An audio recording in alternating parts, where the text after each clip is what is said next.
खौसेनि बाथ्रा बुङो नाथाय जोंनि बिपिएफनि नेताखौ साफा साफा बख्ल' बख्ल' लांबाय थादों।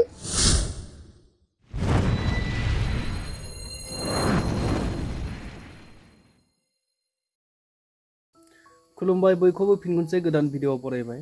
थ' लोगोफोर आं दिनै नोंथांमोननि गेजेराव जोंनि बिटिसिनि बा बिटिआरनि माखासे राजखान्थिनि आपडेटखौ आं नोंथांमोननो फिन खनसे शेयार खालामनो थाखाय नैबे भिडिअखौ लाबोनाय जालायबाय। आसा खालामो नोंथांमोना भिडिअखौ जोबजासिम नायलांगोन आरो जोबजासिम नायलांब्लानो गासैबो बाथ्राखौ नोंथांमोना हमदांनो हागोन जे फैबाय थानाय समाव जोंनि जे मोननै राजखान्थि हान्जा जाय जोंनि बर' हारिनि गेजेराव दङ, रिजनेल पलिटिकेल पार्टी इउपिपिएल आरो बिपिएफ, बिसोर मोननै हान्जाया फैबाय थानाय समाव माबायदि जानो थांगासिनो आरो बोरै जाहैगोन। दा जोंनि गेजेराव गोबां सावरायनाया सोलिबाय थादों जे फैबाय थानाय समाव बिपिएफ आरो इउपिपिएलनि गेजेराव खौसे जानांगौ होननानै बे बाथ्राया गोबां दासिमबो सावरायजागासिनो आरो बेखौनो लानानै दोलोनि माखासे दैदेनगिरिफ्रा गुबुन गुबुन रोखोमनि बाथ्रा बुंनायखौ जों गोबां समाव नुबोबाय थादों। नाथाय बे समाव मानगोनां प्रहलाद ब्रह्म सार, जाय बिथाङा दिनै बिपिएफनि लाइमोननि सासे गोख्रों दैदेनगिरि, बिथाङा दिनै फैबाय थानाय समाव इउपिपिएल दोलोआ बिपिएफ हान्जाखौ मा खालामनो नागिरदों, थारैनो बिथांनि बुंनाय बाथ्राया सैथो नामा? बे बाथ्राखौ नोंथांमोना जुदि बिथांनि बुंनाय जे बाथ्राफोरखौ मोजाङै नोजोर होनानै खोनासङोब्ला बा मोजाङै नायोब्ला नोंथांमोना मा सानो कमेन्ट खालामनानै फोरमाय। बिथांनि बाथ्राया माबायदि जाहैगोन फैबाय थानाय समाव, थारैनो बेफोरबायदि जाहैमारगोन नामा? थारैनो जोंनि बर' हारिनि रायजो राजाफोरखौ बे पलिटिक्स पार्टिफोरा ओरैनो थगायनानै दोनबाय थागोन नामा? बे गोबां जोंनि गेजेराव सोंथिया जाबाय थादों। दा नोंथांमोना नैबे बाथ्राखौ मोजाङै खोनासं। दा बेखौ जों खोनादों एबसुनि नेतृत्वआव सोलिगासिनो दङ।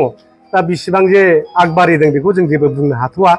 दा बेवहाय जायोब्लाथ' बिटिसि बासिफोरनि थाखाय मोजां, जिहेथु जेनाखि माबाफोर जे नेसनेल पार्टिफोर बिसोर आनसलिक पार्टिफोरखौ मनक लाबोनानै धंस' खालामो। दा जेरेखम आसामाव इजिपिखौ खालामबाय, अनेकथा पार्टिया थैलांजोब्बाय। दा बेबायदिनो जोंनि पार्टियाबो बे इउपिपिएलआनो जा बिपिएफआनो जा बा जिएसपिआनो जा आनसलिक दलफोरखौ जा लासै लासै फोजोबलांनायनि मोनसे बेबस्थाखौ खालामबाय थायो। गतिके बेवहाय दिनै आनसलिक दलफ्रा मिलायनो हायोबा मोजांमोन, खिन्थु नाथाय दिनै नुहुरो बिराद कठिन खामानि बेफोर। दा मा अपसन होनानै खालामगोन नोङो? ना पार्टिखौ सोरबा सिफायलायनो हागोन, इउपिपिएलआ सिफायगोन ना बिपिएफआ पार्टिखौ सिफायगोन? दा 2020 शेयार खालामनायाव बिथांमोना मानिगोन ना मानिया? बे आरो बिदि जाथ्राबा बिथांमोना इलेक्सनखौ दे गावबा गाव गेलेलायसै, सरकार दानायावबो बिजेपिजों दा थांसै। बेबादि हायोबाथ' थांनाय बारावबो जायोमोन, नङा होमबा? थांनाय बारावबो जायोमोन। हाग्रामा सारा जेखौ आपिल खालामदोंमोन जे जों नेसनेल पार्टिखौ सोनो नाङा, बिपिएफजों इउपिपिएलजों सरकार दादिनि, बेखौ खालामदोंमोन। नाथाय बिथांमोना बे खोथाखौ मानियाखै। दा सेम जिनिसखौ बिथांमोना दा हांख्रायफैफिनदों, बिपिएफनि आथिं हमफैनांदों, हाग्रामा महिलारिनि आथिं हमफैफिननांदों। दा बे जाबाय प्रमद बर'नि दुरबलथा। प्रमद बर'आ गावनि दुरबलताखौ मिथिनानै बियो गाव डाइरेक्ट हायैनि दुलाराय बर' फरायसा आफादखौ दिनै हाथियार हिसाबै बाहायबाय थादों, जाहाथे गावखौ बिपदनिफ्राय बासायनो हायो। प्रमद बर'हा दिनै लामायानो गैला, बेराफारसेथिं सागर, बेराफारसेथिं अर। ओरै थांब्ला सागरावथ' मन' जाखाबायनो, गोदोनासिम मन'खाबाय बेखौ। दा खर'ल'सै बाखि, हां लानो आन्था दंखोमोन।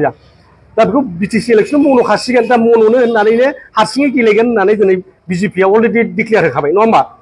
दा बेराफारसे सागरा बेनो एनडिपिनि समस्या, स्कुल कलेजनि समस्या, साख्रि बाख्रिनि समस्या, आइजोफोरनि समस्या, सिमा बारायनायनि समस्या, दिनैहाय बिटिआर एकर्डनि इमप्लिमेन्टेसननि समस्या।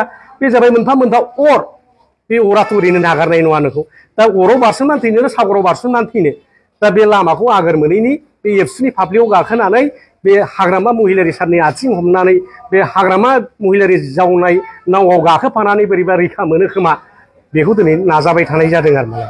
दा जोंबो आसा खालामदों खौसे जानो हायोबाथ' मोजां, बे बुंनांगौ जेबो बाथ्रा गैया। खिन्थु खौसे जानायनि नामाव जुदि बिपिएफखौबो धंस' खालामनो नागिरदोंबा बेसो गाज्रि बाथ्रा जागोन। दिनै नुबाय थादों जोङो बिथांमोनहा खौसेनि बाथ्रा बुङो, नाथाय जोंनि बिपिएफनि नेताखौ साफा साफा बख्ल' बख्ल' लांबाय थादों। दा खौसेथि जानायनि बाथ्रा रायलायबाय थादोंबा मानो जयेन होलायनांगौ? जोंबो बिथांमोननि लिडारखौ जोंबो लाबा जोंनि लिडारखौ बिथांमोना लांनो नाङा।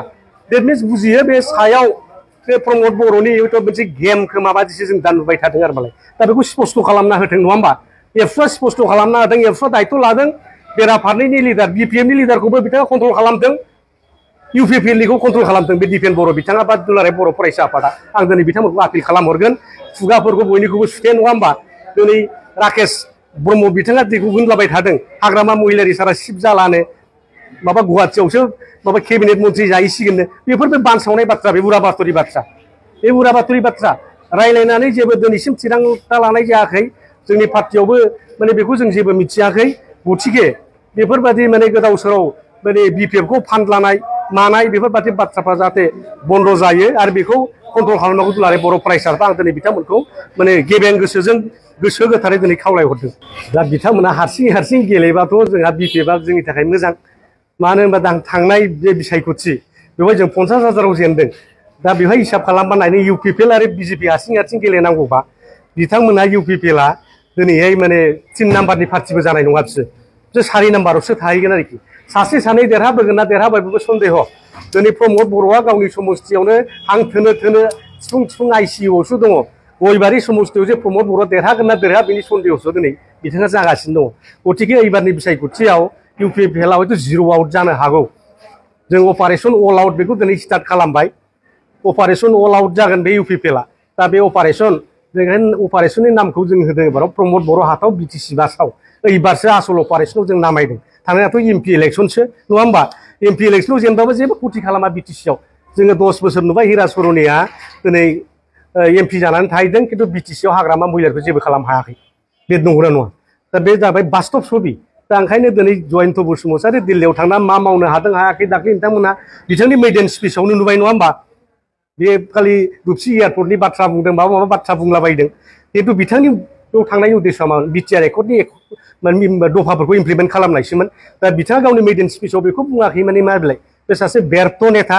सासे फेलें नेता जयन्त बसुमतारीया बेखौ फोरमान खालामदों आरो मालाय दा बिथांनि मेडेन स्पिचनिफ्राय बुजिनो हाबाय जोंनि BTC बासिफ्रा जे बे प्रमद बर'नि दारै जेबो जाला जयन्त बसुमतारी दिल्लीयाव जेबो खामानि मावनो हाखाया जों आगोलाव बुंबाय थाखादोंमोन बे भाषाबो रोङा इंलिस रोङा हिन्दी रोङा दाख्लै हिन्दी रायलायनायखौ नुखाबाय नोंथांमोना पार्लामेन्ट सेसनाव नङा होमबा बे मानसिया बे साउथ इण्डियानिफ्राय फैनाय लिडारफोरजों बोरै रायलायनो हम सेक्रेटारिजों बोरै रायलायनो बे हिन्दी बालाफोरजों बोरै रायलायनो दा बिनिफ्रायनो बुजियो जोङो UPPLनि गेजेरजों जों BTCखौ रैखा खालामनो हानाय नङा BTCखौ जों जौगानो हानाय नङा बे मोनसे फोरमान जादों आरो